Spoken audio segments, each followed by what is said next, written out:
करूँगा जानी। हाँ अभी सुना तो झगड़ा ये पैदा हो गया है कि पॉलिसी का चक्कर है कि वो मैं अभी बता दूँ 1 मिनट के बाद। बात यह है कि मसलन ये नजीम जाफरी हमारे बैठे हैं, हबीब खान हैं, ये ज़ोर जावेद हैं। यार तुम इसका बात को महसूस नहीं करते कि शफीक सलीम रहता है तुम्हारे शहर में, ये इसलिए नहीं पढ़वाया जाता कि यहाँ रहता। अगर मैं आ जाऊँ दुबई में किसी चक्कर में तो मुझे नहीं बुलाओगे यार? ये क्या बात है? ये तो बात है और वाला बेवकूफ़ी की बात है।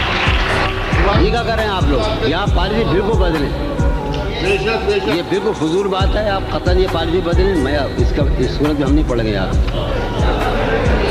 अच्छा हम तकरार करेंगे। मुझ में कब बाकी रहे होश व हवास। नहीं तो कैसे कहोगे? तुम इधर आ जाओ, शादी आइए नहीं।